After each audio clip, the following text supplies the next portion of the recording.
jemaat Tuhan, selamat datang di ibadah online GPPS Jemaat Palu. Sesaat lagi kita akan mengikuti ibadah. Mari siapkan hati kita untuk menerima lawatan Tuhan. Sebelumnya, perlu saya sampaikan panduan mengikuti ibadah secara online. Yang pertama, siapkan diri kita untuk beribadah, sebab ini adalah ibadah dan bukan tontonan. Yang kedua, ikuti setiap acara ibadah, turut menyanyi ketika puji-pujian, serta baca Alkitab saat penghamba menunjuk ayat, dan berdoa ketika diajak berdoa. Yang ketiga, karena ini adalah ibadah, bukan tontonan, jangan bercakap-cakap selama ibadah berlangsung. Dan yang terakhir, pakaian yang sopan dan duduk dengan sopan. Selamat menikmati lawatan Tuhan. Tuhan Yesus memberkati.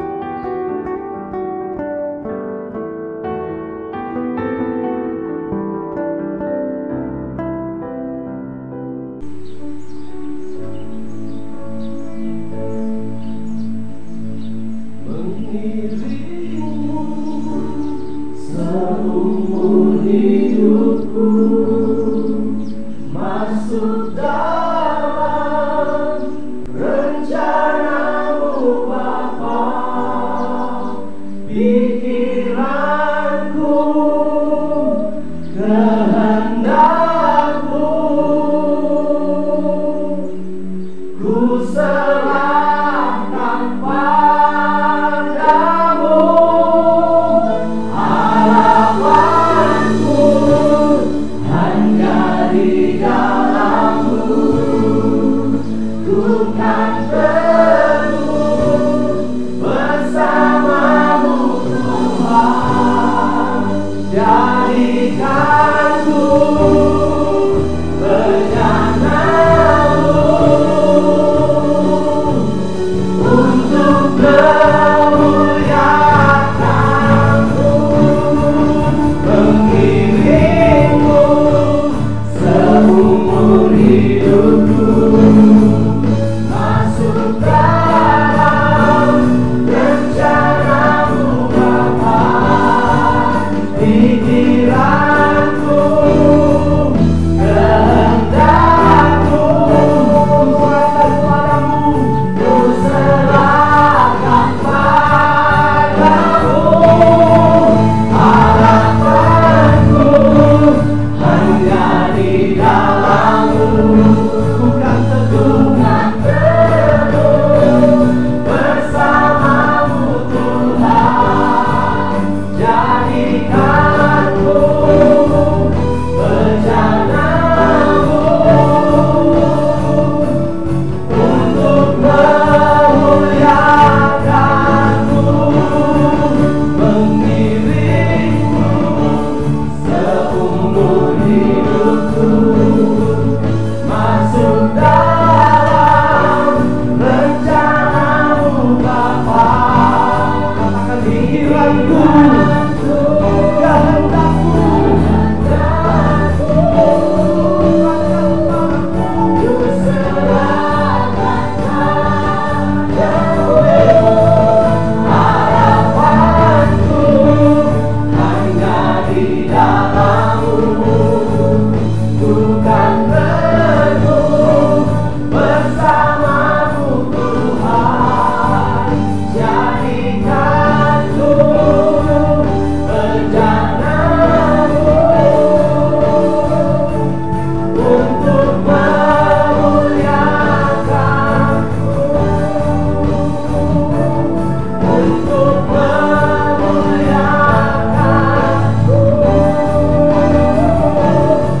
untuk memuliakan-Mu, untuk memuliakan-Mu, untuk memuliakan-Mu. Haleluya, haleluya, kita baik-baik Allah kita.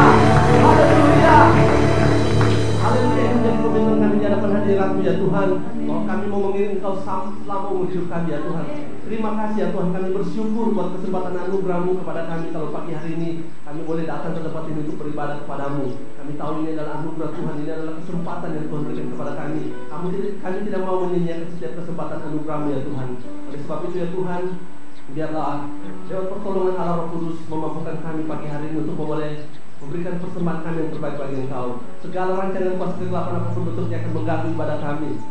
Setiap roh bernama tidak bernama, setiap bentuk roh kesombongan apapun ya Tuhan yang akan mengikat kami, mengganggu ibadah kami, sehingga membuat kami tidak dapat memberi yang terbaik bagi Tuhan. Saat ini kami berseru di dalam nama Tuhan, di dalam nama Tuhan Yesus Kristus kami mengikat patahkan, hancurkan kuasanya di dalam nama Tuhan Yesus Kristus. Dan kami mau melepaskan roh sukacita, roh damai sejahtera boleh menguasai hati dan pikiran kami. Terima kasih Bapa, terpujilah Engkau. Biarlah setiap puji-pujian yang terbaik kami boleh naikkan karena hadirat-Mu di dalam nama Tuhan Yesus Kristus.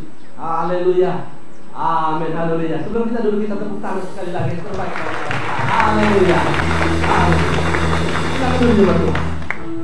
Kita punya Allah yang luar biasa bagi kita. Dia telah merancangkan rancangan yang terbaik bagi kita dan rancangannya tidak pernah gagal. Haleluya.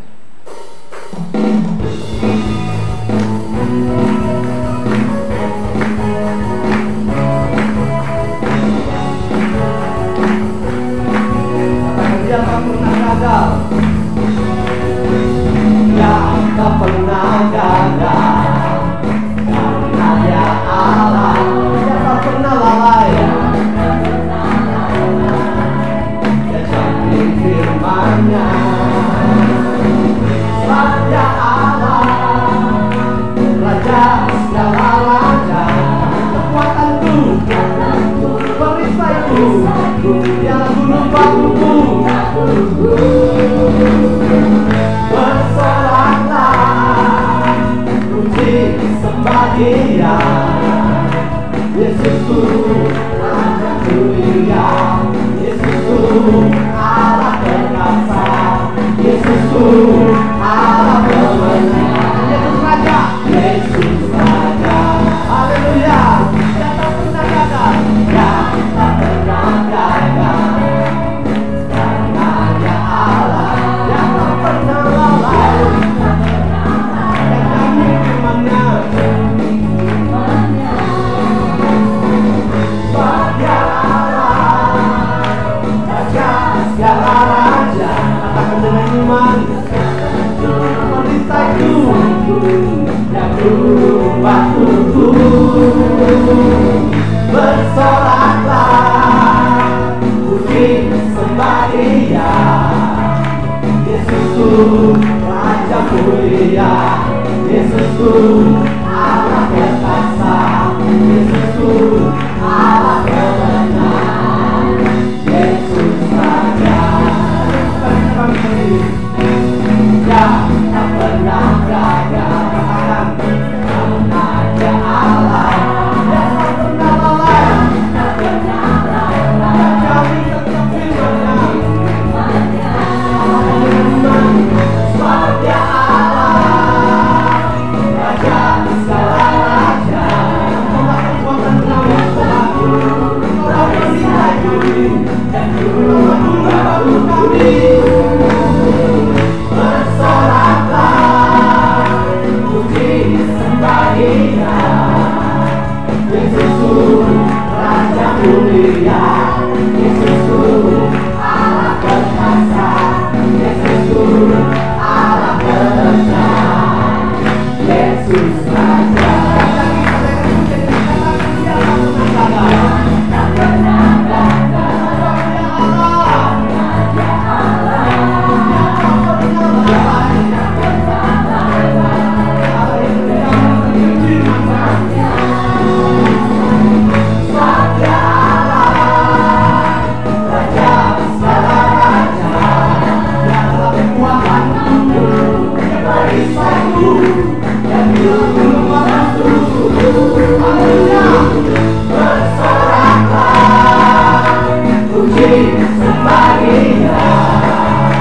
Yesusku, Raja mulia, Yesusku, Allah perkasa, Yesusku, Allah pemenang, Yesus Raja. Dia tak pernah gagal. Dia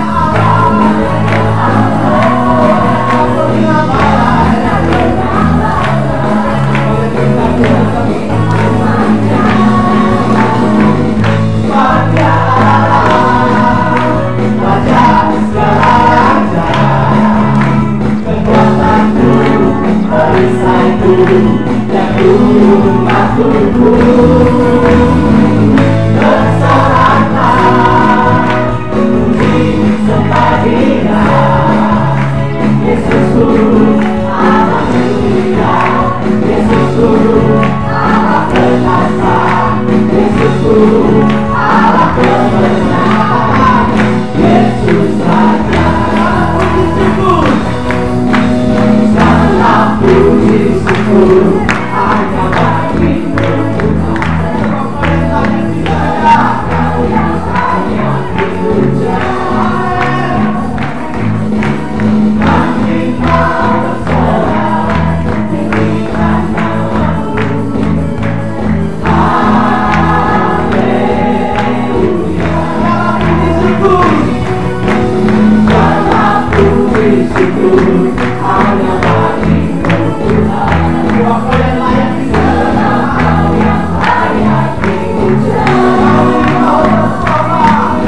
kita telah memilih kita.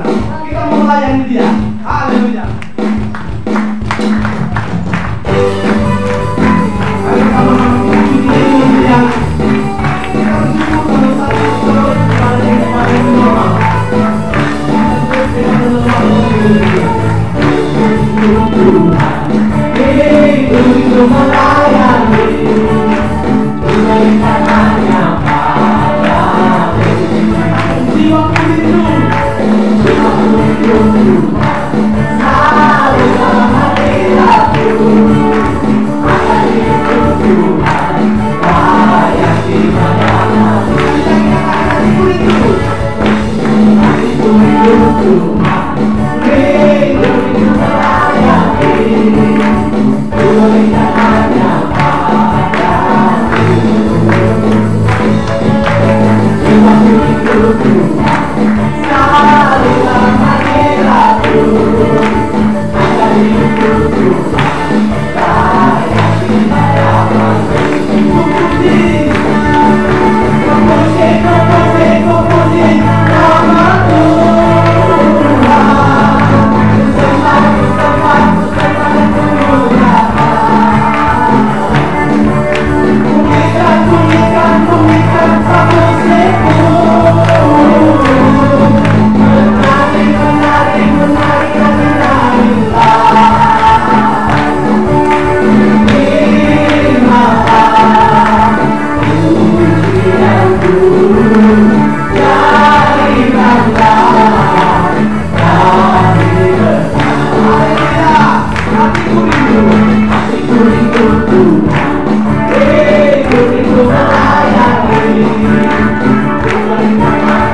Tuhan, selalu dalam hadirat-Mu, akan hidup Tuhan layak dimuliakan. Puji nama Tuhan, sembah dan pujikan,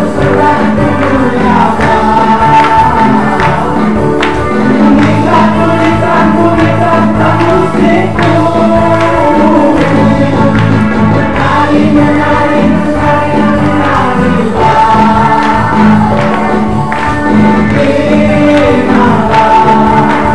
pujianku, jadikanlah dari bersama.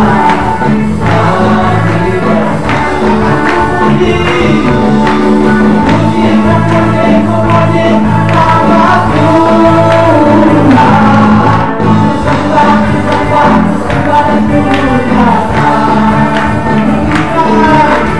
rindu melayani, memberikan hanya pada-Mu. Jiwaku rindu Tuhan, selalu dalam hadirat-Mu, akan hidup Tuhan layak dimuliakan.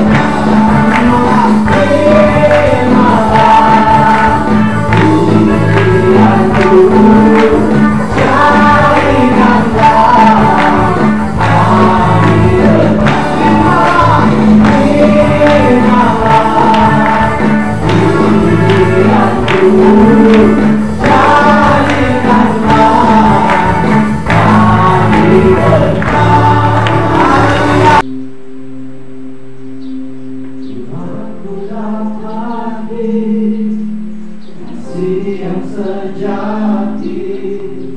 nama Tuhan,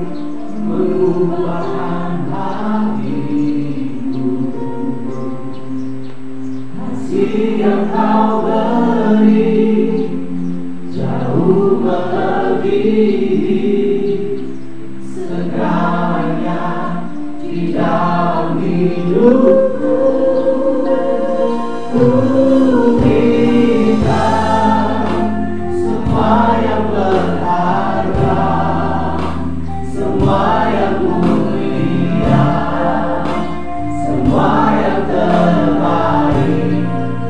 pujikan, pujikan musikku. Menari, menari,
pagi hari ini. Engkau Allah yang baik, Engkau masih memberikan kami kesempatan dan waktu untuk boleh memuji dan meninggikan akan Engkau Tuhan. Engkau Allah dan Tuhan kami, Engkau Raja kami. Tuhan, kami bersyukur menyembah Engkau. Kami percaya Tuhan dulu, sekarang, bahkan sampai selamanya Engkau adalah Allah yang sama. Engkau Allah yang berkuasa atas hidup kami Tuhan. Terima kasih ya Tuhan, kami bersyukur pada pagi hari ini ya Tuhan. Kami rindu ya Tuhan, Kau terus tuntun kami dengan kebenaran-Mu. Mari ya Tuhan, Kau nyatakan apa yang menjadi isi hati Tuhan bagi kami semua jemaat Tuhan yang hadir pada saat ini Tuhan. Engkau memberkati kami, Engkau mengiring kami Tuhan. Biarlah Engkau membentuk kami dengan kebenaran firman-Mu ya Tuhan, yang akan kami dengarkan saat ini Tuhan. Kami menyerahkan hamba-Mu yang Kau percayakan untuk menyampaikan kebenaran-Mu saat pagi hari ini ya Tuhan. Biarlah urapan Allah, biarlah roh Allah menyertai hamba-Mu ya Tuhan. Apa yang diperkatakan saat ini Tuhan, apa yang keluar dari bibir mulut hamba-Mu adalah rencana Tuhan bagi kami semua tanpa terkecuali ya Tuhan. Terima kasih ya Tuhan, tolongi kami ya Tuhan, agar kami bukan hanya menjadi pendengar yang baik, tapi tolong kami oleh karena Allah Roh Kudus yang menjadi kekuatan kami boleh melakukan firman Tuhan di dalam kehidupan kami setiap hari. Terima kasih ya Tuhan, kami bersyukur. Segala rencana kuasa kegelapan, roh jahat apapun itu bentuknya, yang mau mencoba mencuri taburan dengan firman Tuhan dari dalam hati kami, bahkan yang mau mengganggu jalani pemerintahan firman Tuhan saat ini, kami satukan hati kami di dalam nama Tuhan Yesus Kristus. Kami ikat, kami patahkan, kami hancurkan kuasa-Mu di dalam nama Tuhan Yesus Kristus. Dengan penuh ucapan syukur kami siap dan kami sambut firman Tuhan. Haleluya. Amin. Di nama Tuhan, Shalom.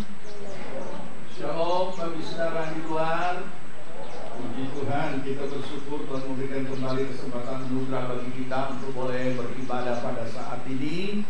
Dan selamat datang bagi saudara yang baru pertama kali hadir dalam ibadah di tempat ini. Jika ada yang baru pertama kali hadir, selamat datang, Tuhan Yesus memberkati. Dan juga kepada seluruh jemaat Tuhan, Tuhan Yesus memberkati. Jika ada yang baru pertama kali hadir, supaya kita bisa saling mengenal, tidak keberatan boleh berdiri sebentar. Ada baik di dalam maupun yang di luar. Ada yang baru pertama kali hadir. Baik, jika tidak ada, kita akan menyambut saudara kita yang berulang tahun. Yang saya sebutkan namanya, silakan berdiri untuk kita doakan. Yang pertama yaitu Non Lianto, Ave Maria Marinka, Feni Ruslan, Yoself Yeremia Korabu, Widerana, John Satria, Lydia Eunike Ibrahim, Semtama. Ada yang hadir? Ada. Puji Tuhan. Di luar sana juga ada? Ada. Baik, kita berdoa. Kami datang ke hadirat-Mu Bapa di sorga, menaikkan pujian syukur untuk saudara-saudara kami yang berulang tahun yang Tuhan sudah tambahkan usia mereka. Terima kasih Bapa. Kami mengucap syukur kiranya dengan tambah muslim membawa mereka semakin memahami makna kehidupan mereka sebagai orang percaya. Berkati pribadi, rumah tangga, keluarga, usaha, pekerjaan, pelayanan, pertumbuhan rohani, dan semuanya bertumbuh bagi hormat kemuliaan nama Tuhan. Biarlah Tuhan dengan Roh yang kudus menuntun mereka semua mencapai seluruh rancangan Allah yang telah ditetapkan atas kehidupan mereka. Pertolongan, perlindungan-Mu dari segala yang jahat, patahkan semuanya dalam nama Tuhan Yesus, disingkirkan dari kehidupan mereka. Terima kasih Bapa. Kami memberkati mereka dalam nama Tuhan Yesus Kristus. Amin. Puji Tuhan, Tuhan memberkati. Puji Tuhan, hari ini kita ada ibadah khusus, yaitu ibadah pembukaan Sekolah Pelayanan Palu untuk angkatan yang ke-12 tingkat 1. Puji Tuhan, kita bersyukur atas kemurahan Tuhan untuk memanggil pribadi-pribadi yang dipanggil untuk menjadi hamba Tuhan. Nah, sehubungan dengan ibadah pembukaan Sekolah Pelayanan Palu untuk angkatan yang ke-12 ini, maka secara khusus juga bagi kita semua akan merenungkan kebenaran firman Tuhan. Mari kita buka Alkitab kita masing-masing, Filipi pasal 1 ayat 22. Pembacaan kita yang pertama, Filipi pasal 1 ayat 22.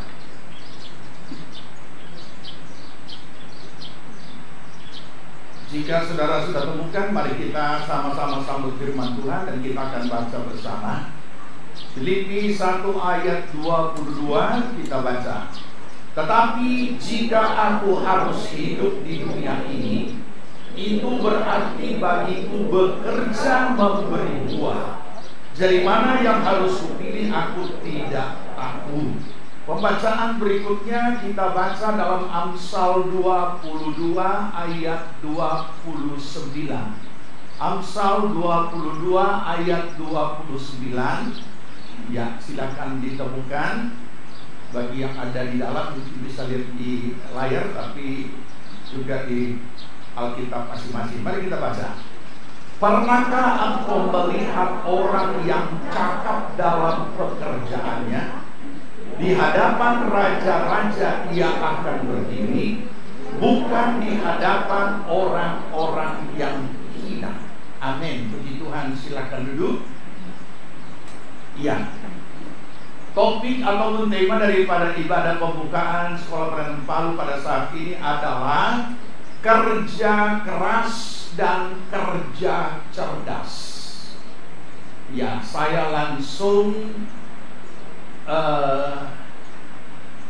secara to the point menyatakan akan topik ini, kerja keras dan kerja cerdas. Kenapa? Karena yang populer topiknya bukan pakai dan, tetapi kerja keras atau kerja cerdas. Topik ini yang pakai atau, topik ini seringkali dipakai baik di seminar pembinaan, pembentukan karakter dan motivasi dan lain sebagainya.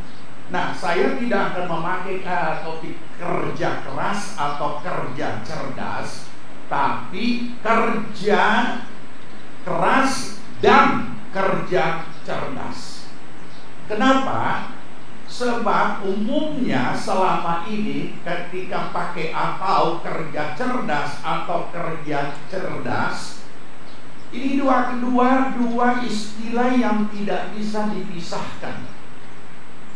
Dan ini bukan dua istilah untuk menjadi pembanding, bahwa harus pilih salah satunya, mau kerja keras atau mau kerja cerdas. Tidak bisa. Ini bukan pilihan, tetapi yang harus adalah kerja keras dan kerja cerdas. Kenapa? Sebab yang biasa dipakai ketika memakai atau, seolah-olah bahwa orang yang kerja keras itu sebagian besar orang bodoh, makanya dia harus banting tulang. Tapi kalau orang yang kerja cerdas tidak usah banting tulang. Tapi saudara tahu, penjahat-penjahat berdasi itu saking cerdasnya, dia bisa jadi koruptor, dia bisa jadi penipu, dia bisa menjadi manipulator dan lain sebagainya karena cerdasnya. Nah, kenapa? Supaya tidak usah kerja cerdas, tidak usah kerja keras, tapi bisa dapat banyak dengan cara, segala macam cara. Jadi saya tidak pernah sependapat dengan menjadikan dua istilah ini menjadi pembanding. Kerja cerdas, kerja keras atau kerja cerdas. Ayo pilih. Tidak boleh dipilih karena dua-duanya berlaku. Nanti kita periksa Alkitab firman Tuhan. Makanya saudara, apapun bentuk motivasi yang dilakukan oleh setiap motivator, kita harus tahu sumbernya itu dari mana. Kita tidak hanya asal menerima, sumbernya dari mana. Karena kita tidak bisa menciptakan suatu filosofi hidup tanpa berdasarkan kebenaran firman. Sebab filosofi hidup orang percaya juga sudah ditetapkan firman. Bukan ditetapkan oleh orang-orang bijak tertentu, bukan juga ditetapkan oleh orang-orang yang pandai merangkai kata-kata sehingga itu menarik hati orang, bukan. Ya, tetapi kebenaran firman. Nah, oleh karena itulah seringkali ada klasifikasi. Oh, ini orang kerjanya cerdas, yang itu dia kerja keras. Kenapa bisa harus kerja keras? Bodoh. Nah, jadi tidak bisa kita menjadikan ini sebagai pembanding, apalagi sebagai untuk menjudge seseorang. Oleh karena dia bodoh maka dia harus kerja keras, oleh karena dia cerdas maka dia tidak usah banting tulang. Tidak ada orang yang berhasil tanpa kerja keras. dan tidak ada hasil yang berkualitas dalam pekerjaan tanpa kerja cerdas. Jangan lupa itu. Jadi itu sebabnya tidak bisa dipisahkan. Makanya saya harus memakai dan. Karena begitu kita baca Alkitab, kita temukan bukan atau, bukan pilihan, tapi dan. Nah, mari kita lihat ya. Ya, mari kita lihat. Jadi memang gambar ini, gambar yang ada di depan ini memang menunjukkan orang itu kalau bodoh, ya bapikul berperan. Tapi kalau orang pintar, dia taruh roda baru dia dorong dengan satu jari. Nah itu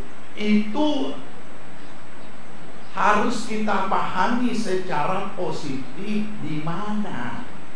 Kalau dia angkat barang berat, barang yang sangat berat dan di situ tidak ada roda-roda, tidak ada troli, ya tetap juga mesti angkut. Saya masih ingat ketika kita belum punya troli, juga setengah mati kan disusun-susun di kursi dan diangkat 2 orang. Begitu ada troli kan enak. Tapi kalau sudah ada troli masih mau angkut pikul, itu lain. Itu cerita lain, itu berarti bodoh. Ada alat tidak mau dipakai. Nah, jadi ini perlu kita perhatikan dan mengerti. Mari kita mulai dengan apa yang sudah kita baca tadi. Apa yang kita baca firman Tuhan adalah bahwa orang-orang yang berhasil itu atau berada di satu strata kehidupan yang terpandang, bukan di hadapan orang hina tapi di hadapan raja-raja, adalah orang yang cakap dalam pekerjaannya. Cakap dalam pekerjaannya. Jadi bukan hanya kebenaran firman yang disampaikan, bukan hanya untuk mereka yang akan jadi hamba Tuhan, tapi kita semua. Karena tidak ada seorang manusia yang hidup di dunia tanpa kerja. Ya. Nah, cakap dalam pekerjaannya ini bukan berarti tidak kerja keras. Bukan berarti tidak diawali dengan belajar keras begitu rupa, supaya ia bisa memiliki berbagai banyak pengetahuan tentang pekerjaannya sehingga dia cakap mengerjakannya. Jadi dijelaskan di sini, atau kalau kita kalimatkan dengan sederhana, keberhasilan itu apabila orang kerja keras dan cerdas. Ya. Nah, olehnya mengapa Paulus mengingatkan kita melalui kebenaran firman Tuhan bahwa bagiku hidup adalah bekerja, memberi buah, memberi hasil. Berarti bukan capek percuma, bukan kerja keras yang sia-sia, tetapi ada hasilnya, keberhasilan. Sesuatu yang bisa hasil yang bisa awet lama itu adalah apabila pekerjaan yang dihasilkan dari pekerjaan itu adalah yang berkualitas. Jadi bukan asal-asalan. Oke, karena kita lihat lebih terinci tentang apa kata Alkitab tentang kerja keras dan kerja cerdas. Kita lihat, ya. Pemahaman tentang topik sudah saya jelaskan tadi. Jadi pekerja keras yang ada di dalam Alkitab. Apa kata Alkitab? Simon, ya, Simon juga bekerja keras. Kita temukan dalam Lukas 5 ayat 5. Sepanjang malam ia bekerja keras menangkap ikan dan tidak dapat apa-apa. Terus apakah kita katakan Simon itu bodoh, nelayan bodoh sehingga satu malam tidak dapat apa-apa? Bukan. Simon bukan nelayan bodoh. Tetapi itulah pengalaman pribadinya bersama dengan Yesus. Bagaimana Yesus mengerjakan satu mukjizat yang dia boleh temukan dalam cara bekerja, yaitu menurut perintah Tuhan.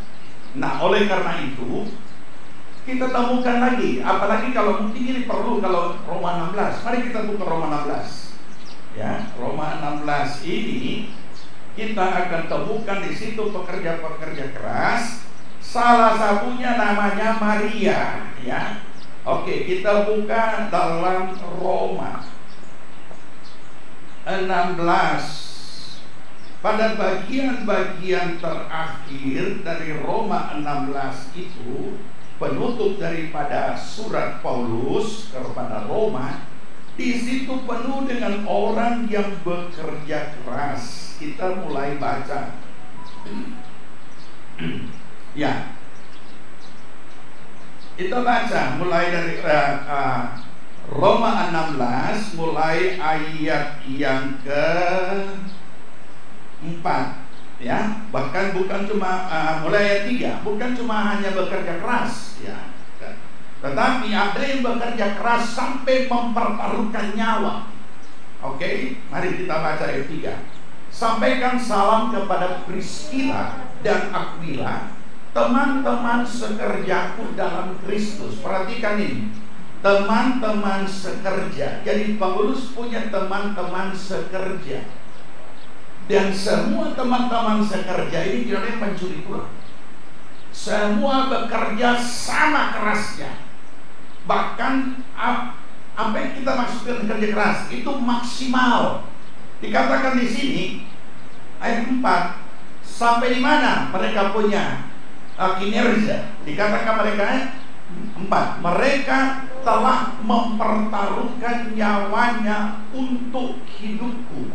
Saudara bisa renungkan, kenapa dia tidak tulis mereka mempertaruhkan nyawanya untuk Kristus? Dia tulis ini mereka mempertaruhkan nyawanya untukku, untuk Paulus. Nah, inilah loyalitas dalam hal bekerja antar sesama, kawan dan lain sebagainya. Beda dengan dunia sekuler yang kita lihat bagaimana kita menjatuhkan kawan supaya kita menggantikan posisinya dan lain sebagainya. Oke, kita lihat ini Aquila dan Priscilla. Kepada mereka ayat kepada mereka bukan aku saja yang berterima kasih, tapi juga semua jemaat bukan Yahudi. Ayat 5, salam juga ayat 6, salam kepada Maria, terus yang telah bekerja keras untuk kamu. Tadi Aquila Priscilla bekerja keras mempertaruhkan nyawa untukku. Sekarang Maria bekerja keras untuk kamu. Oh, berbahagialah orang nama Maria. Mudah-mudahan dia punya orang juga tukang kerja keras. Ya, jangan Maria. Oh, saya sesuai dengan nama Maria duduk di kaki Yesus. Jadi saya tidak kerja, saya cuma tahu berdoa. Ya, makanya banyak orang mengecap orang tukang berdoa itu pemalas. Nah, itu image itu kita harus hilangkan dengan membuktikan bahwa kita bekerja keras. Nah, lihat lagi di bawah. Jadi salam 12. Ada lagi pasangan di sini. Ada lagi 12. 2, 3. Salam kepada Trifena dan Trifosa yang bekerja apa? Membanting tulang dalam. Nah, jadi ingat ini ya, pelayanan bukan pakai jas, pakai dasi, sepatu mangkilat, kemudian berdiri di mimbar karena saman-saman canggih, harus ada laptop juga, paling tidak gadget, tidak usah lagi pakai Alkitab. Bukan. Pelayanan dikatakan banting tulang dalam pelayanan Tuhan. Full time atau tidak full time, namanya pelayanan. Inilah, masih ingat apa firman Tuhan kemarin? Topik apa firman Tuhan minggu lalu? Ya, inilah konsekuensi logis dari suatu pelayanan. Tetapi sama dengan di dunia sekuler, dunia pelayanan juga kurang lebih ada orang-orang tertentu, ada pribadi-pribadi yang belum memahami bahwa pelayanan itu banting tulang. Bahwa nanti kita akan memahami kenapa harus seperti ini. Harus kerja keras, bukan karena bodoh, ya, tapi itulah konsekuensi logisnya. Jadi bidang pelayanan apapun yang kita layani, jangan pernah menjadikannya itu sebagai penampilan. Semuanya tidak akan sampai ke atas. Dia akan stop, mungkin hilang di udara. Kenapa? Karena dari situlah Tuhan menilai hati kita melayani. Bahkan kita banting tulang pun, banting tulang itu untuk apa? Dunia pelayanan juga dalam Alkitab dari tempo dulu sudah ditulis. Bahkan sampai sekarang lebih gawat lagi, menjadikan pelayanan adalah kompetisi, persaingan. Bahkan yang paling aneh nih, bukan cuma persaingan dalam berbagai bidang pelayanan dengan segala penampilannya, persaingan cari jiwa. Jangan pernah melakukan pelayanan untuk persaingan. Seberapa jiwa Anda dapat? Makanya harus cari jiwa. Cari jiwa bukan persaingan. Dan Tuhan tidak memusingkan itu dengan hal-hal itu. Setiap orang harus menyampaikan berita keselamatan dengan caranya yang Tuhan sudah tetapkan. Bukan juga dengan cara arogansi, bukan juga dengan cara menjelekkan kepercayaan orang lain. Tidak perlu. Bukan itu. Tapi menyatakan, memberitakan kabar baik. Apa itu kabar baik? Memberitakan kasih.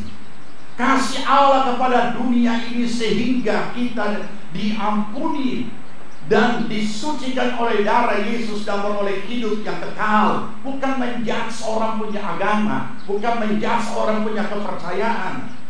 Kalau orang itu minta dibimbing dan dia bertanya, kita juga harus jelaskan secara santun. Kenapa? Karena apabila pribadi ditolak, isi berita akan ditolak. Jangan lupa itu. Alkitab tidak pernah mengajar kita urakan dalam melayani. Nah ini dia. Kenapa saudara? Karena dunia pelayanan juga dilanda.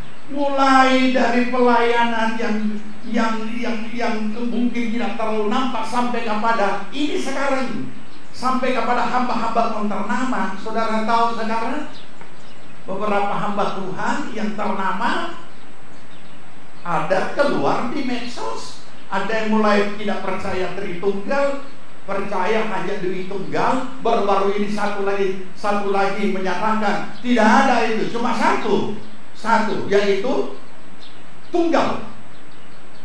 Nah, mari kita renungkan. Dan begitu kita baca Alkitab, jangan kaget kalau kita baca Alkitab dan itu belum terjadi. Mungkin kita tidak terlalu waspada. Tapi begitu terjadi, mungkin kita juga tidak siap untuk mendengar, atau mungkin menelan mentah-mentah. Apa yang terjadi? Apa yang ditulis Alkitab pada akhir sama, akan ada murtad besar. Itu. Dan jangan kita katakan bahwa murtad besar itu pindah kepercayaan. Kalau pindah kepercayaan ya tidak masalah. Apa bukan tidak masalah? Langsung jelas. Tapi kalau itu adalah kebenaran firman yang diselewengkan dengan pengertian sendiri, ini yang bahaya. Karena coba lagi banyak pengikut. Tidak bisa. Kita tidak, makanya dikatakan cerdas. Nanti kita sampai kepada cerdas, kita harus memahami juga bahwa kita harus cerdas dengan kebenaran firman. Kita harus tahu isi kebenaran firman dan berdiri tegak teguh, kokoh kuat, tidak tergeser dari pengharapan Injil. Nah ini sudah kita temukan orang-orang yang membanting tulang. Ada lagi ya, kalimat masih dalam 12, masih kalimat lanjutan. Sesudah membanting tulang, ada lagi salam kepada Persis, lanjut, yang kukasihi, yang telah bekerja membanting tulang dalam pelayanan Tuhan. Makanya jadi hamba Tuhan fisik itu harus kuat. Jadi pelayan Tuhan harus kuat. Apalagi kalau saudara full time, ya, fisik harus kuat karena sudah ada ini banting tulang. Sudah ada dalam firman Tuhan. Pelayanan itu isinya banting tulang. Dan kita harus lewati. Dan saya juga lewati. Ya. Salam dan seterusnya, ada banyak orang yang banting tulang, ada banyak orang yang bekerja keras. Nah, terus bagaimana dengan Paulus? Apakah cuma teman-temannya kerja keras kemudian dia enak-enak? Oh tidak. 1 Korintus 15 ayat 10 berkata, aku ada sebagaimana aku ada dan ada anugerah yang diberikan padaku tidak sia-sia, melainkan aku telah bekerja lebih keras daripada mereka semua. Berarti dia yang harus kasih contoh. Dia yang harus kasih contoh. Paulus bukan cuma orang-orang di sekitarnya yang membantu dia pelayanan banting tulang, tapi dikatakan dia bekerja lebih keras. Nah, ini secara khusus bagi kita yang full time. Tidak boleh jemaat kerja lebih keras daripada hamba-hamba Tuhan. Tapi kita harus kerja lebih keras. Kenapa? Sebab memang kita mempersembahkan hidup untuk pelayanan, untuk pekerjaan itu.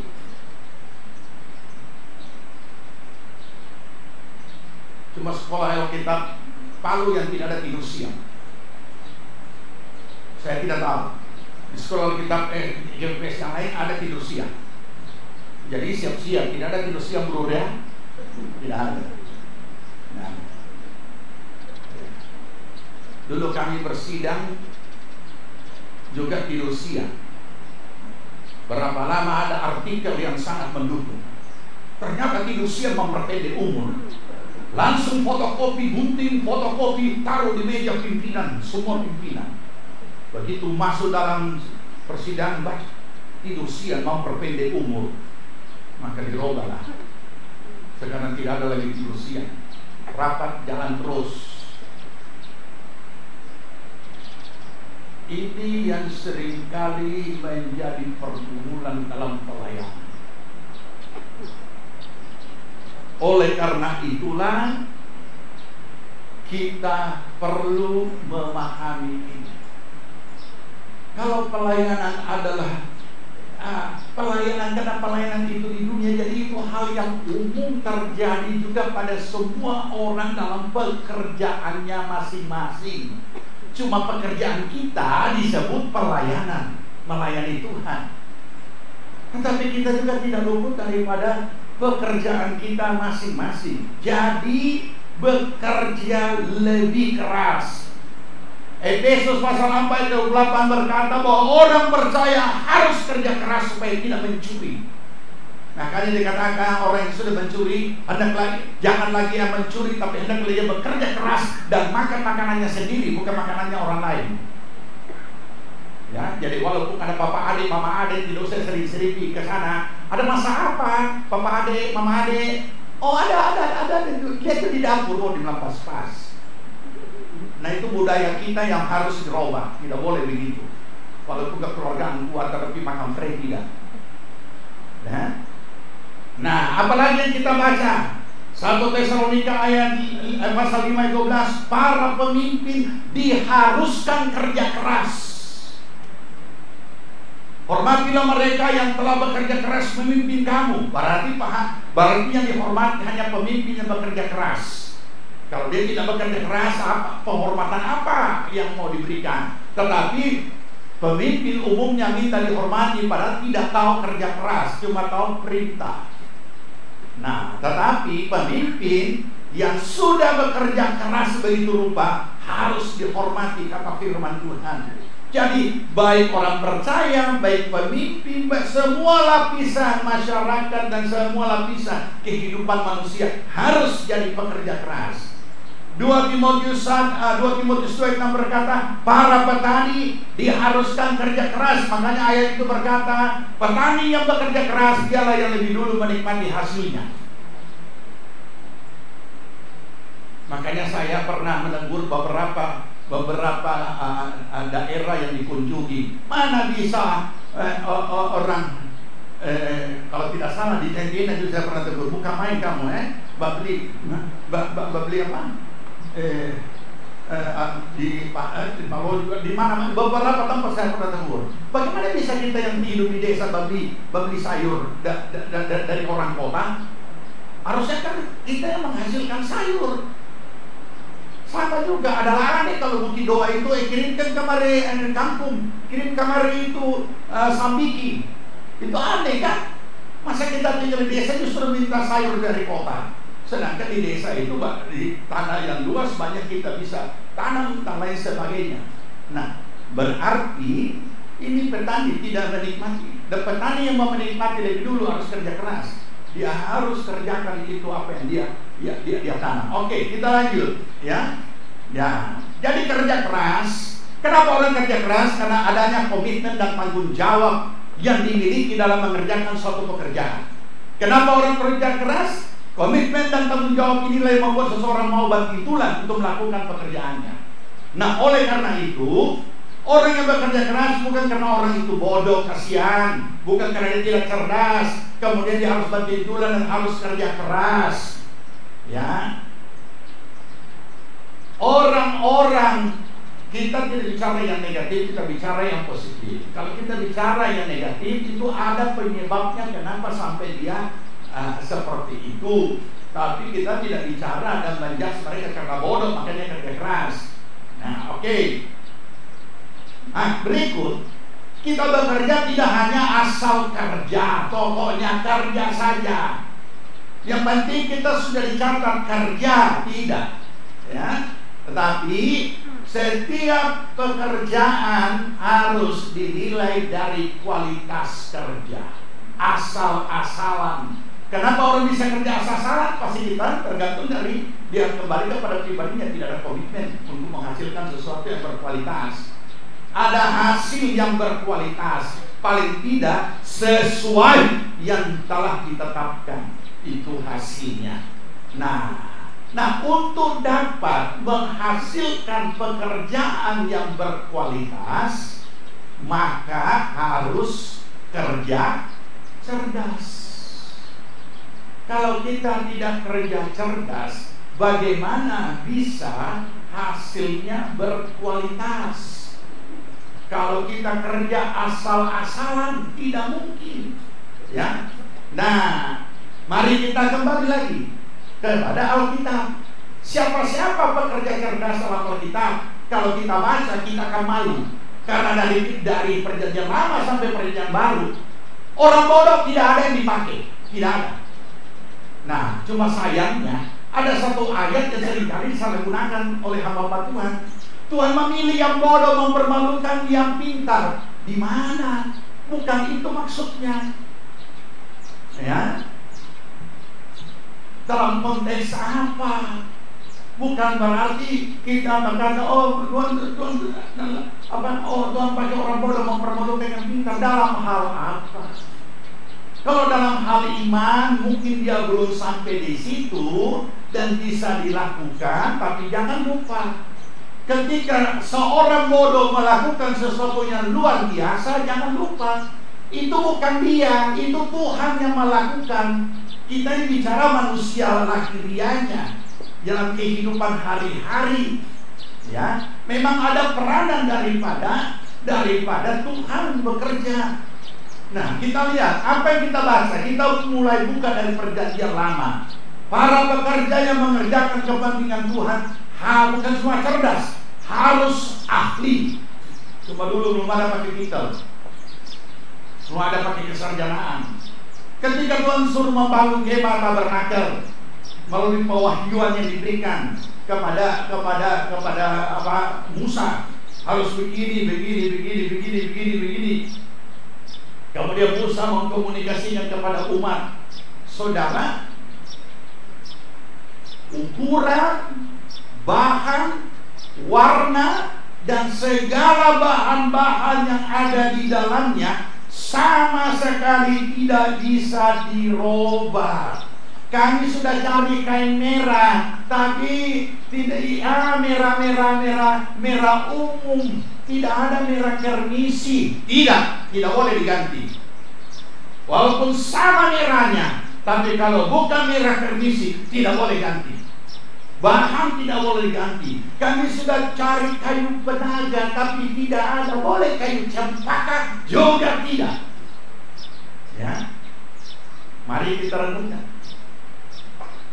Bahan-bahan tidak boleh diganti, ukuran tidak boleh meleset, harus persis seperti petunjuk di atas gunung yang Tuhan sudah sampaikan kepada Musa. Dan orang yang bekerja, tukang-tukang bekerja, pekerja itu bukan tukang peku-peku, bukan, tapi ahli. Ahli tenun, ahli pintal, ahli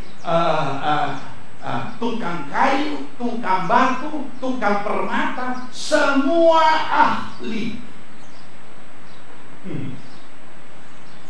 Saya jadi heran. Makanya kami mau mengadakan transformasi di GPPS, khususnya dengan apalagi temanya misioner, transformis dan mandiri. Kenapa? Gampangnya orang jadi hamba Tuhan. Nah, di kalangan kita, bukan cuma kalangan GPPS, di denominasi kita. Gampangnya orang berdiri khotbah, gampangnya orang menyebut dirinya hamba Tuhan, padahal kita lihat kualitas. Makanya berikut ini kami sepakat, begitu mau jadi hamba Tuhan harus tes psikologis supaya tahu ada penyakit jiwa atau tidak di dalamnya, supaya mentalnya bisa tahu rusak atau tidak. Bukan, karena gereja selalu urus rohani, tapi gereja jarang mengurus jiwani, mental. Cuma rohani, sedangkan kebutuhan manusia tubuh, jiwa, roh. Dan saudara tahu tes psikologis itu tidak gampang, tidak mudah, akan banyak orang yang gugur.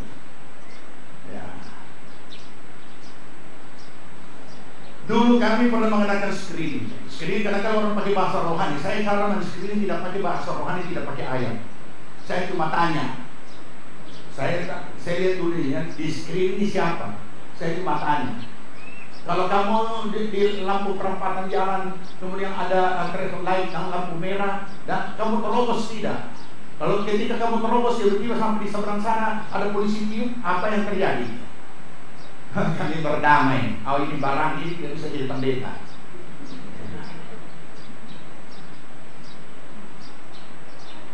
Kemudian ada lagi, oh ini pengusaha. Saya tanya, bagaimana kalau orang suruh bikin nota fiktif? Ya, kita lihat keadaan oh cilaka ini orang. Nah, jadi saudara, di sini kita pahami pakaian imam besar dibuat oleh ahli. Saudara ingin jahit jas, dicari penjahit yang paling terkenal di Indonesia. Berarti yang ahli, bukan yang di pinggir jalan, yang kemudian nah, ini ahli. Apalagi pakaian imam itu ada penutup dada, kemudian ada permata, ada dikerjakan oleh orang ahli, tukang mas ahli. Ah, ini apalagi semua dan segala orang ahli yang mengerjakan yang diperintahkan Tuhan. Saudara boleh baca di Keluaran pasal 35. Terlalu panjang untuk dibaca semua. Nanti saudara baca di rumah. Keluaran 35. Jadi ada tukang tenun, ada tukang jahit, tukang kayu, tukang batu, tukang kemah, tukang emas, dan semua tukang-tukang yang ahli yang mengerjakan pekerjaan yang diperintahkan Tuhan. Jangan lupa, ini calon hamba Tuhan dan kita semua pelayan Tuhan. Yang kita lakukan dalam pelayanan itu bukan untuk manusia. Memang kita mengerjakannya di dunia, memang kita mengerjakannya dalam ruang lingkup gereja, karena pekerjaan itu, pelayanan itu ada di situ. Tetapi pelayanan itu sendiri kita tujukan kepada Tuhan, apapun bentuknya. Jadi harus dikerjakan dengan cerdas, bukan seada-adanya dan apa adanya. Orang kadang-kadang berkata, oh Martino selera tinggi. Bukan selera tinggi. Tuhanku yang punya selera tinggi, dan saya belajar bagaimana untuk mencapai seleranya itu Tuhan. Karena kesadaran kita bahwa ini kepada Tuhan, bukan kepada manusia. Ya. Oke. Paulus juga sebagai seorang ahli. 1 Korintus 3 ayat 10, Paulus terus berkata, aku adalah seorang ahli bangunan yang cakap. Luar biasa. Dia rasul, tapi dia ahli bangunan yang cakap. Bukan cuma ahli bangunan boleh. Langsung wisuda sudah dapat apa, insinyur, apa, sipil atau arsitek. Tapi begitu mengerjakan proyek tidak cakap. Beda kan? Karena cakap itu sedang di dalamnya sudah ada unsur manajemen, dia ada sudah ada segala sesuatu supaya terlaksananya. Paulus berkata. Kita baca lagi lebih lanjut nanti di rumah. Di zaman raja-raja kita lihat temukan di situ peralatan senjata tidak beda dengan sekarang, juga dikerjakan oleh orang ahli, sehingga peningkatan teknologi sampai kepada saat ini. Penyanyi juga penyanyi ahli, tapi kita orang heran, kita orang punya kalangan kita, gereja kalangan kita berdiri ibu-ibu, ya saudara, saya mau habis bersaksi, saya mau membalas cinta Tuhan dengan sebuah pujian. Jangan dengar suara saya, perhatikan kata-katanya. Itu tempo dulu punya bahasa mimbar, sekarang so tidak, karena selalu ditegur. Nah kalau kita cuma mau perhatikan kata-katanya, baca yo. Iya, baca yo, baca puisi, tidak usah nyanyi. Mana ada orang menyanyi tidak didengar suaranya? Dan mulai dia menyanyi, kami naikkan syukur padamu. Dia bikin sendiri dia lagu. Tapi yang penting dia kata-kata. Kapan kita bisa menyanyi seperti itu? Di dalam kamar sendiri, bahkan bisa dengan air mata. Hati penuh syukur, tapi suara tidak mau menyanyi. Tapi Tuhan bisa terima, karena di dalam kamar cuma Tuhan yang dengar. Tapi kalau di mimbar, semua orang rusak telinga dengar. Jadi tidak usah menyanyi karena sudah bersaksi begitu punya lama. Ya. Alat musik, saudara perhatikan, ribuan alat musik di zamannya Daud. Ribuan pemain musik, semua orang ahli. Saya punya teman dia punya gitar puluhan juta, tapi kalau bermain tidak pernah pindah-pindah. Kunci D terus, kunci D, kunci A, kunci G, tapi tampil hebat. Kenapa? Menang di gitar mahal. Biasanya orang kalau pakai alat-alat mahal dianggap begini, hebat ini. Tidak usah. Kalau saya paling anti yang begitu. Kenapa? Ya. Dengan prinsip alat yang paling sederhana, fungsikan maksimal sampai orang terkagum-kagum. Nah, karena alat kita belum pernah baca dan punya buku petunjuk. Kita ini canggih nih, alat ini canggih, tapi itu saja. Kenapa tidak pakai buku petunjuk? Jadi semua harus untuk jadi cerdas memang harus seperti itu. Nah, berikut kerja cerdas, ini dia. Setiap orang harus bekerja cerdas. Dari mana kita mulai? Paling tidak memaksimalkan nalar yang dimiliki dalam melaksanakan pekerjaannya. Pakai itu nalar. Ya, nalar itu adalah kemampuan standar berpikir dari setiap orang. Saya sederhanakan saja definisinya.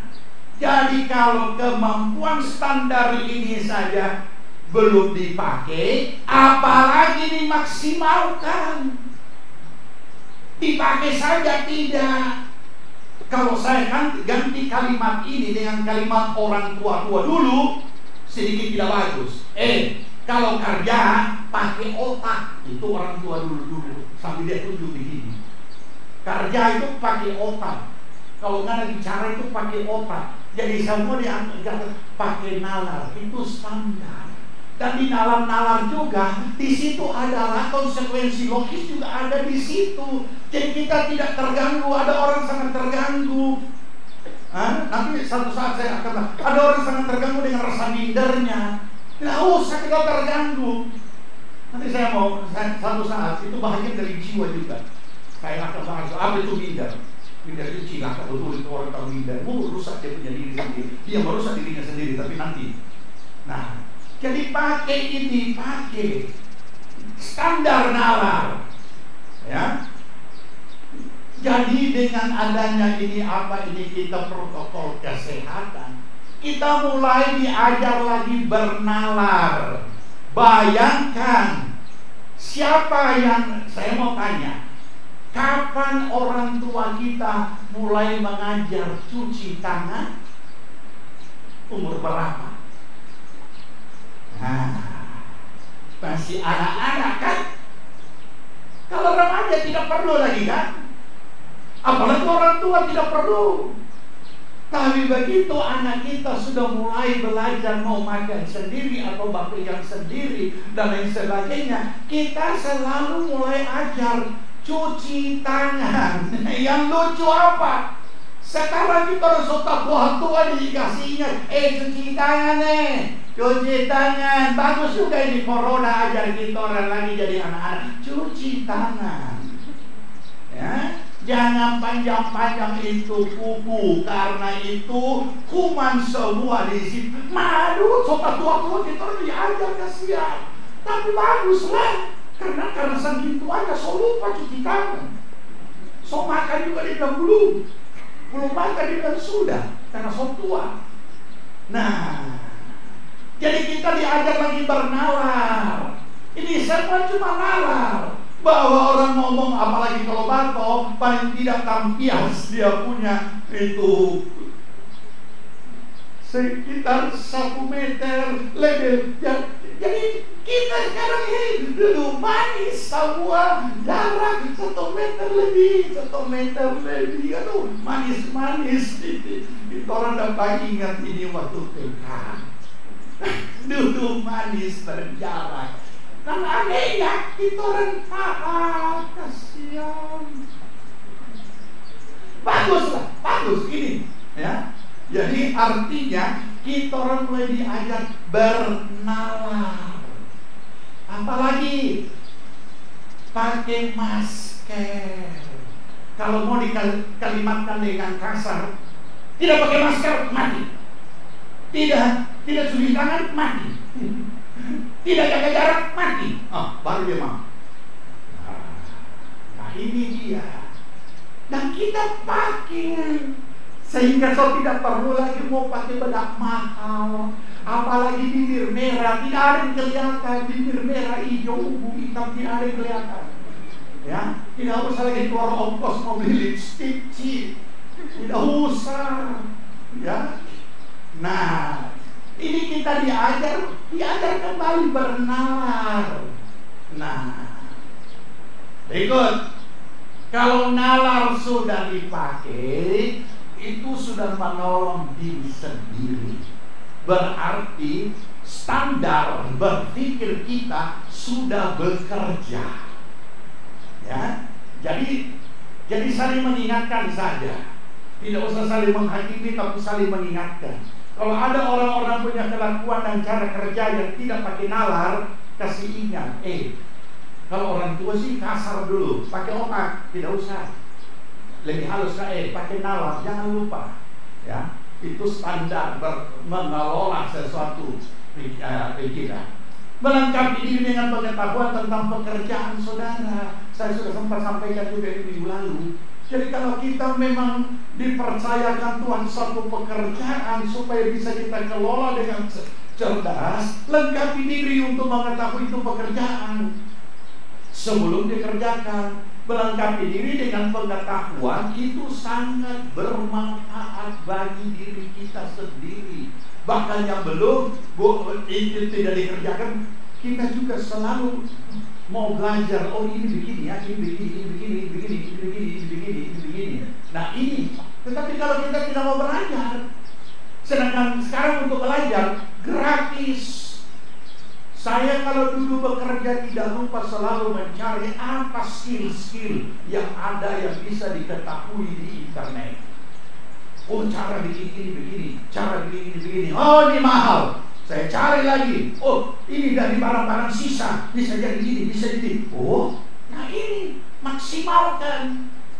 Jangan cuma kita kalau kita tidak melatih nalar kita jangan mengharapkan kita bisa menjadi seorang inovator, bisa berinovasi, bisa kreativitas. Tidak bisa, karena tidak jalan, tidak terbiasa. Ya, jadi harus. Nah, dan kita mengucap syukur. Ngapa mengucap syukur? Dengan adanya situasi kondisi seperti ini, orang lain bilang susah ini, ini. Tapi orang yang nalarnya jalan, tahu kayak kita mau buka usaha ini. Ada lagi yang bersasi kita, ada banyak yang sisa. Kita mau pakai ini daripada ini. Nah, terus bikin masker. Dia jual masker. Tak lupa juga WA. Oh, apa mau beli masker? Puji Tuhan. Nah, itu bagus. Ya, berarti jalan itu nalar. Nah, kalau tidak jalan itu nalar, nggak bisa, saudara. Bagaimana kita mulai di rumah sendiri? Itu rumah itu saudara urus tidak, nalar tidak jalan, standar.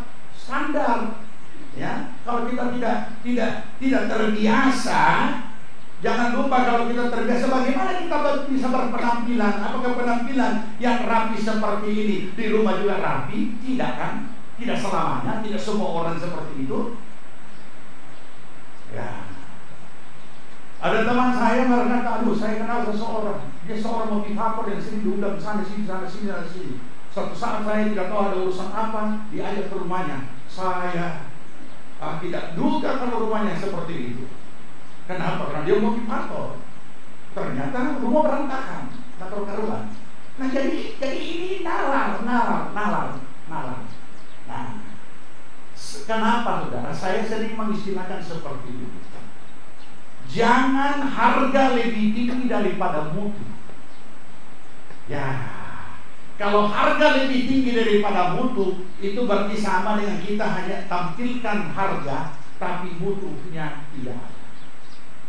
Tampilkan diri sebaiknya, tapi tidak berkualitas dalam banyak hal. Nah, kita masih tinggal di dunia, bukan di awan-awan ini. Ya, kita masih bergumul di dunia. Kita masih bergumul dalam tubuh, jiwa, dan roh. Kita bergumul dengan visi kerja keras. Kita bergumul untuk kesehatan jiwa kita, supaya mentalitas kita tidak parah. Kita juga masih bergumul dengan kehidupan rohani kita untuk tetap taat dan setia pada Tuhan, melakukan firman-Nya. Ini masih berjalan sepanjang umur hidup kita. Jadi itu sebabnya firman Tuhan dalam Testament ini berkata, hendaklah roh, jiwa, tubuhmu terpelihara sempurna. Siapa yang punya pemelihara? Kita yang pelihara. Karena yang punya tubuh, jiwa, roh adalah kita. Nah, ini harus lengkap. Sebab kalau tidak lengkap, saudara membuka medsos, entah itu YouTube dan lain sebagainya, yang semakin orang seliwiran dengan segala macam berita, kita akan terkejut. Hamba-hamba Tuhan ternama mulai meninggalkan keyakinan yang sudah tetap sebegitu rupa. Ada yang meninggalkan doktrin, itu parah sekali. Ada yang meninggalkan doktrin, kemudian menjadikan tafsiran dengan menjadi doktrin. Tafsiran tidak bisa dijadikan doktrin, saudara, karena tafsiran seorang tua itu bisa berubah sesuai pengilhaman. Kalau saya katakan berubah, mungkin dianggap tadi tidak benar. Bisa berkembang. Saya kasih contoh saja dengan petasaman 2000. Sampai orang ada yang berkata kalau tahun 2000 Tuhan Yesus belum datang, saya murtad. Luar biasa, sebenarnya korban pengajaran ketisaman, ketasaman yang sudah dijadikan doktrin. Setiap ada pandemi selalu dihubungkan dengan kedatangan Tuhan. Padahal dari dulu sudah banyak pandemi. Nah, kita harus tahu kapan akhir zaman, kapan Tuhan Yesus datang menjemput gerejanya, kapan Tuhan Yesus datang menghakimi dunia. Tapi ini gereja aneh. Jadi gereja cepat sekali menanggapi yang seperti ini, sementara gereja sendiri tidak mengurus unsur-unsur jiwani yang ada di dalam diri gereja itu sendiri. Dan salah satu penyebab respon yang begitu cepat itu akibat juga karena hal kejiwaan yang tidak sehat. Sebab kita harus tetap tegar teguh kokoh kuat, bukan tidak percaya kebenaran, tapi apapun yang kita dengar, kita tidak cepat telan, kita tidak boleh cepat mengungkapkan. Kita harus tertantang menyelidiki kebenaran firman. Apa benar seperti yang kita baca dalam Alkitab? Ketika gembala-gembala itu mendengar tentang berita kelahiran Yesus, maka mereka pun pergi dan melihat apakah benar adanya. Jadi tidak serta-merta, ya, tidak serta-merta. Melengkapi diri dengan alat bantu sesuai dengan pekerjaan yang dikerjakan. Jadi pakailah alat-alat yang diperlukan. Kalau ada troli, mengapa angkat dengan tangan? Kalau ada troli, barang berat tentu diangkat dengan troli. Itu contoh saja, ya. Jadi mari kita memahami akan hal ini supaya alat-alat bantu ini bisa menolong kita bekerja lebih cepat, bekerja mendapatkan hasil lebih banyak.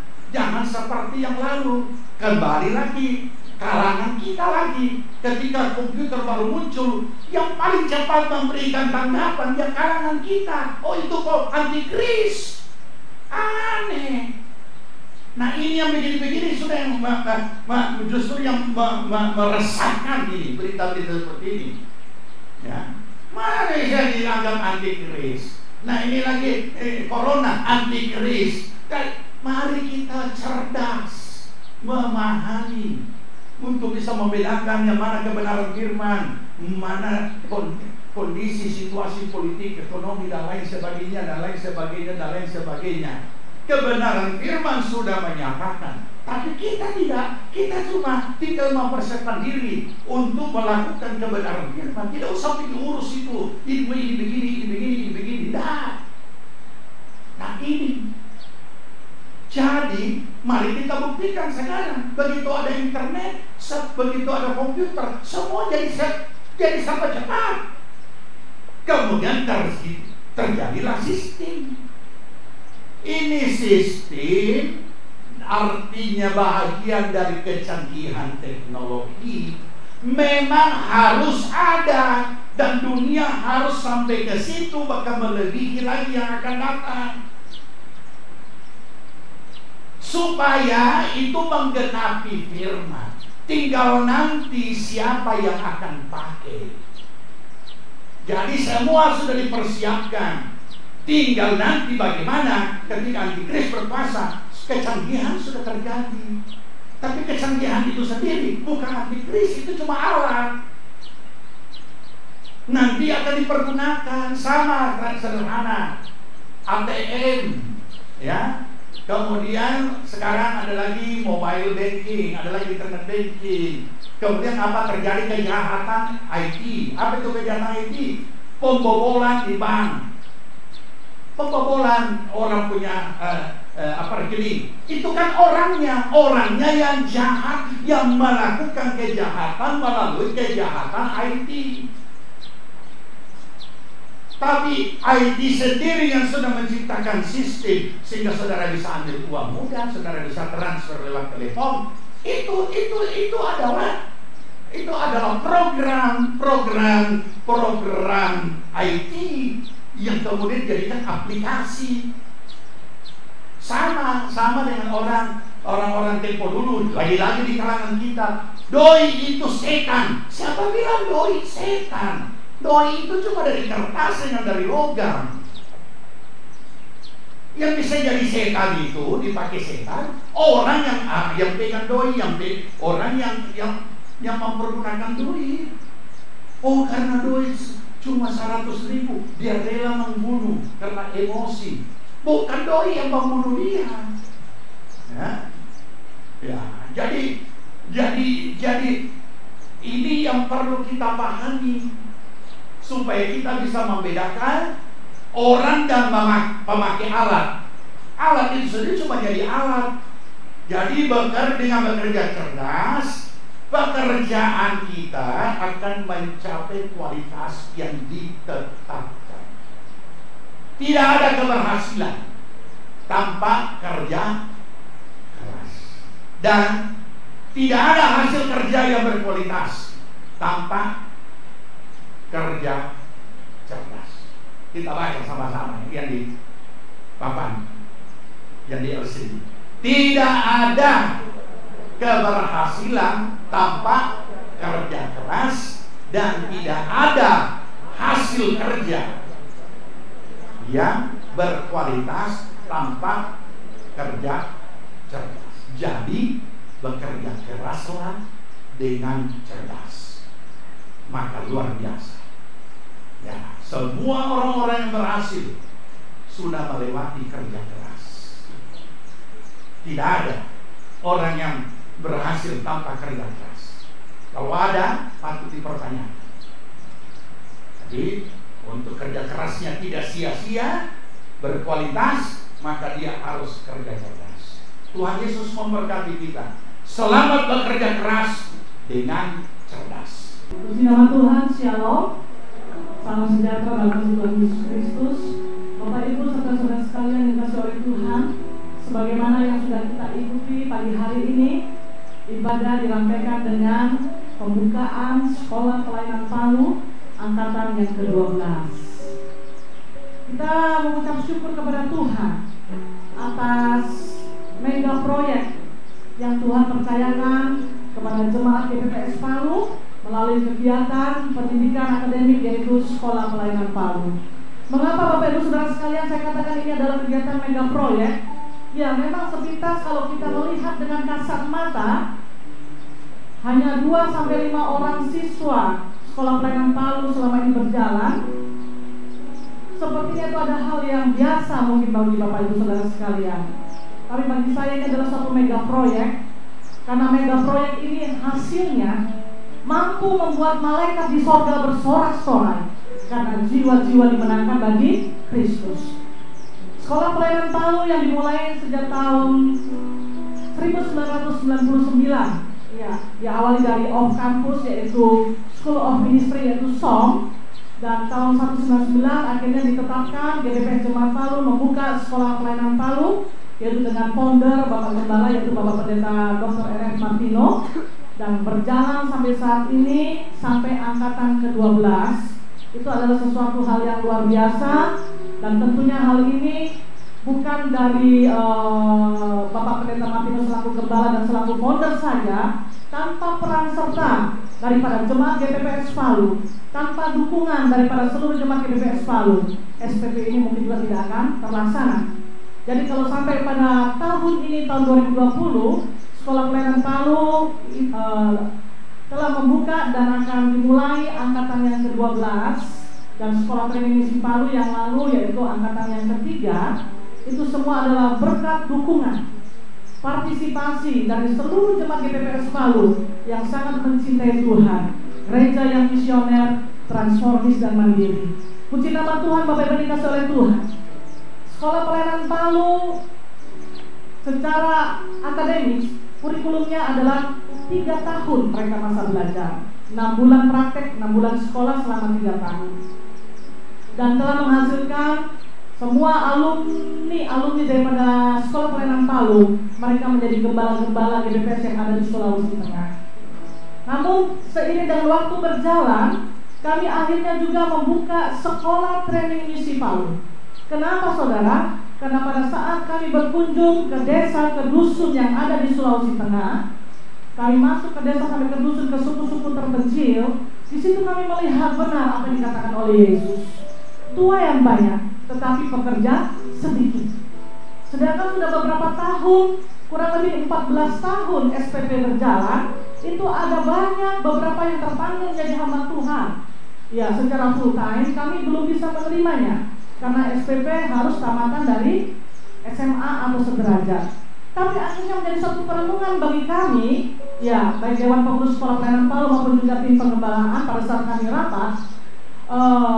Ini mau tidak mau kita harus memiliki suatu sekolah alternatif, yaitu kami namakan Sekolah Training Misi Palu dengan masa pendidikan 1 tahun, yaitu untuk pribadi-pribadi yang terpanggil menjadi hamba Tuhan full time, tapi mereka hanya tamatan SD, SMP.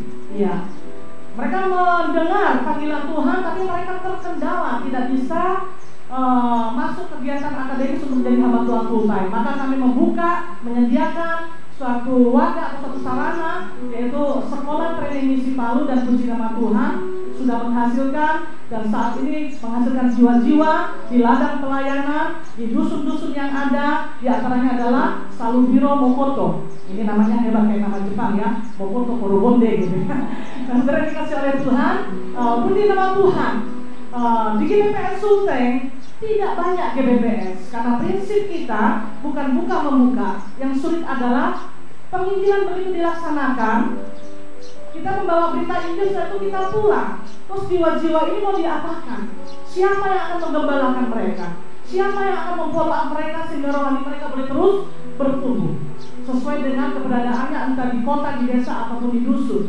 Disitulah kita memikirkan bahwa dibutuhkan tenaga-tenaga yang siap untuk menggembalakan. Dan kegiatan akademik yang Tuhan percayakan kepada seluruh jemaat GBPS Palu, yaitu Sekolah Pelayanan Palu dan Sekolah Training Misi Palu, selama ini telah menjawab pelayanan. Saya katakan menjawab, saudara, belum keseluruhan. Kalau sampai saat ini secara pribadi, hati ini juga menangis kalau saudara berkunjung ke beberapa tempat, termasuk di dusun-dusun, ingin semuanya kita jamah.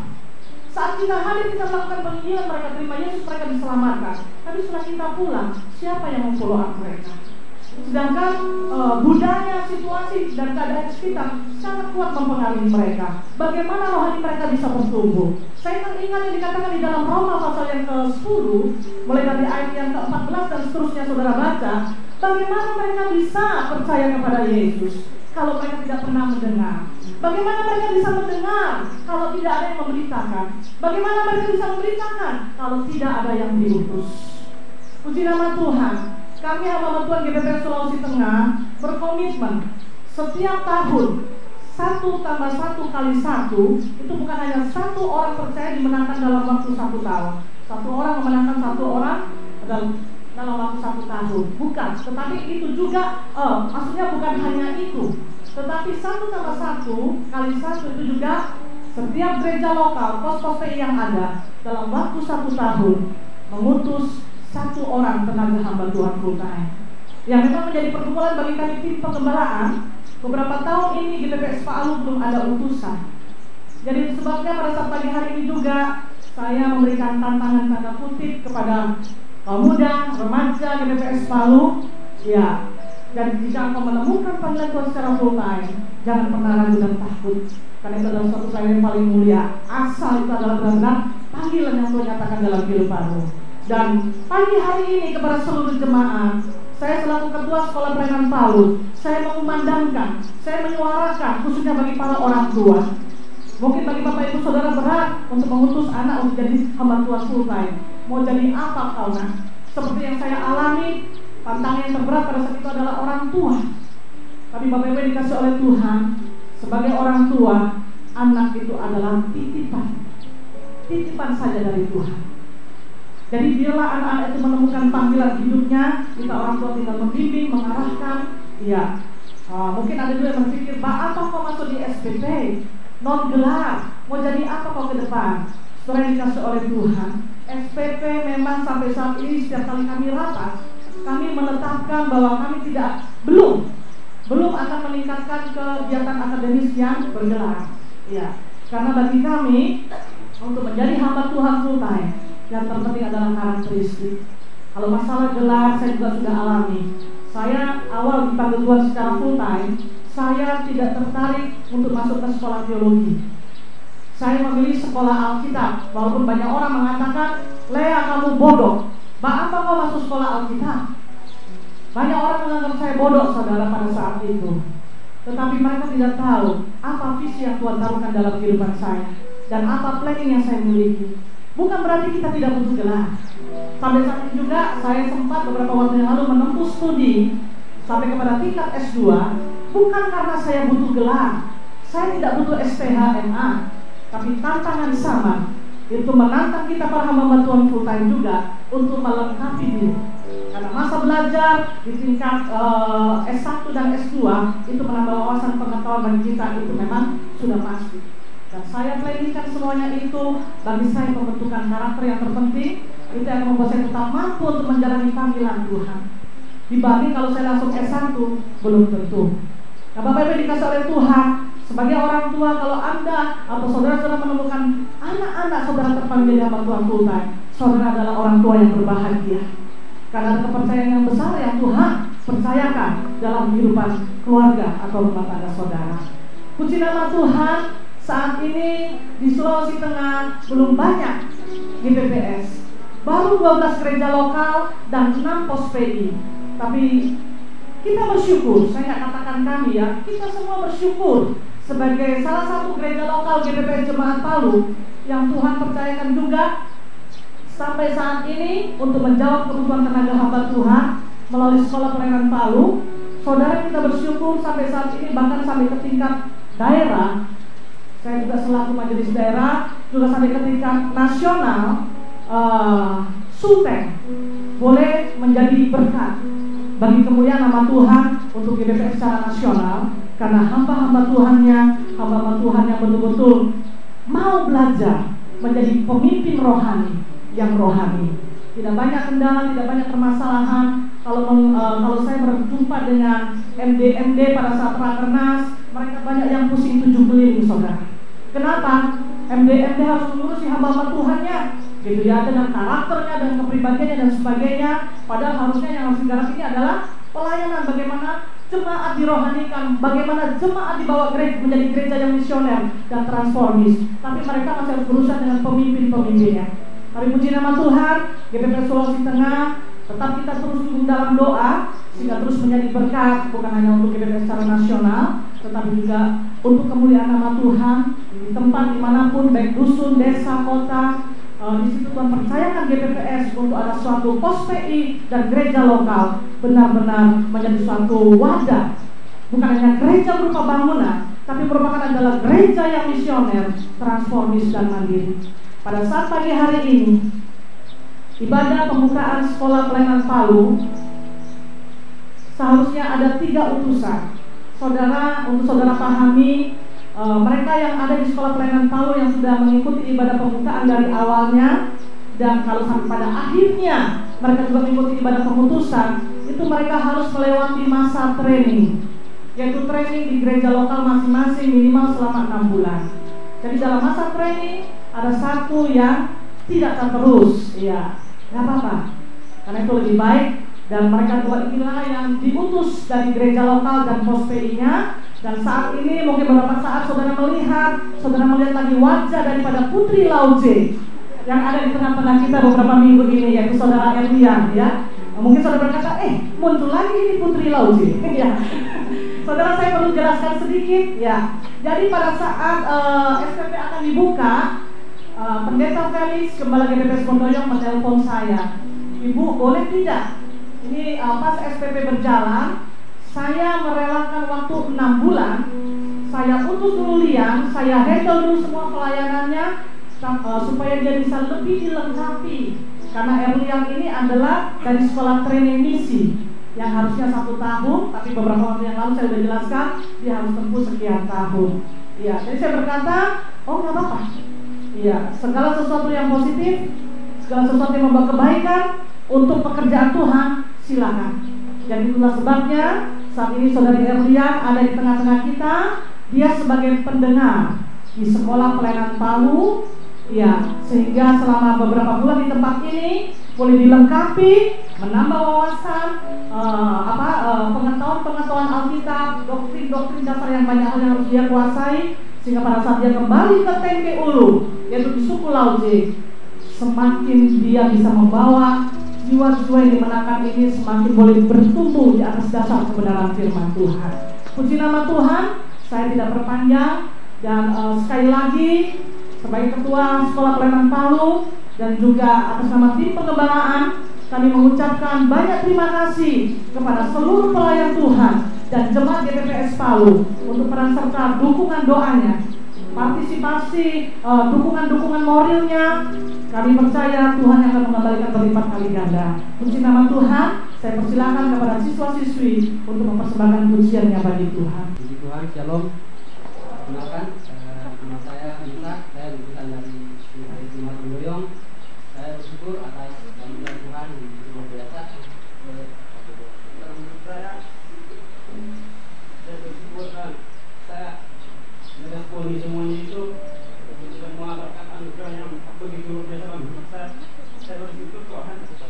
Saya ke tempat ini dan saya berada di tempat ini siap untuk menjalani proses pendidikan di Sekolah Pelayanan Palu.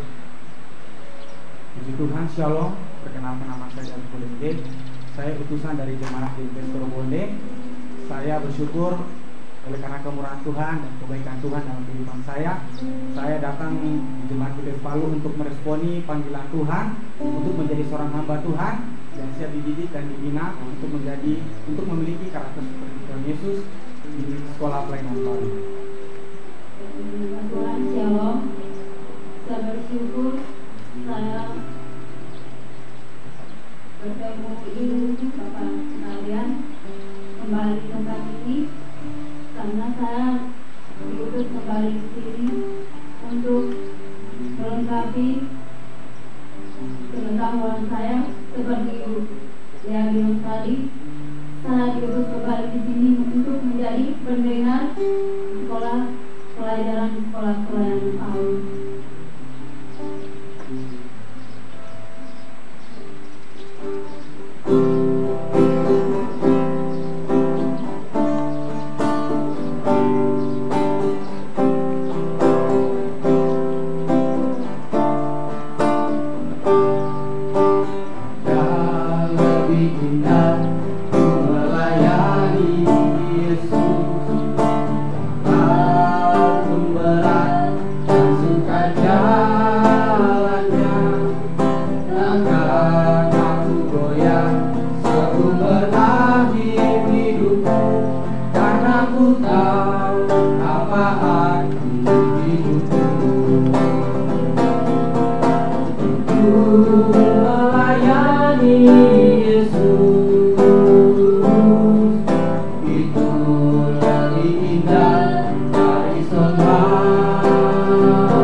hidupku,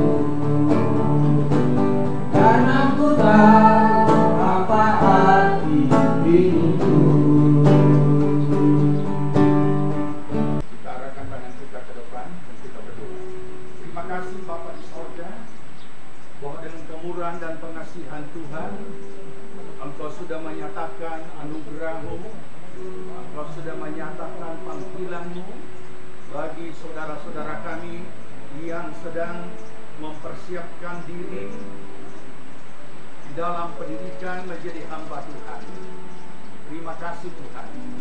Biarlah kiranya Tuhan, Engkau menerima akan persembahan hidup ini sepenuhnya di dalam kasih kemurahan dan pertolongan Tuhan. Terimalah kehidupan yang didedikasikan untuk menjadi hamba Allah. Berikan mereka kemampuan, kekuatan, dan pengurapan Roh-Mu yang kudus menyertai mereka. Dan selama pendidikan mereka boleh tetap mempertahankan komitmen mereka untuk menjadi hamba Tuhan selama masa studi, masa praktek, semuanya Tuhan campur tangan. Dan berikan selalu kemenangan iman dalam segala pergumulan apapun yang dihadapi. Dan biarlah kiranya Tuhan tolong segala pekerjaan kuasa si jahat yang mau mengganggu panggilan mereka dalam nama Tuhan Yesus. Kami katakan hancurkan semuanya dan singkirkan dari kehidupan mereka. Biarlah Tuhan Roh Kudus menuntun mereka mencapai akan panggilan Tuhan untuk menjadi hamba Allah, dan mereka boleh melayani Tuhan dengan segenap kehidupan mereka. Terima kasih Bapa. Hikmat akal budi Engkau juga selama masa pendidikan, sehingga setiap apapun materi yang diberikan mereka dapat menangkap, mengerti, dan melaksanakannya. Terpuji nama Tuhan. Dalam nama Tuhan Yesus Kristus kami berdoa. Jemaat Tuhan yang dikasihi Tuhan, terimalah berkat damai sejahtera dari Tuhan Yesus Kristus. Kecintaan Allah Bapa dalam persekutuan Roh Kudus adalah kiranya tinggal menyertai kita sekalian. Dibuatnya kita hidup bijaksana, sehingga berhasillah segala apa yang kita kerjakan sampai berkelimpahan dari sekarang sampai Tuhan Yesus datang kembali. Amin. Terima kasih telah bergabung dalam ibadah online GBPS Jemaat Palu. Biarlah ibadah yang saudara ikuti dapat menjadi berkat dan kekuatan dalam kehidupan saudara. Selamat hari Minggu, Tuhan Yesus memberkati.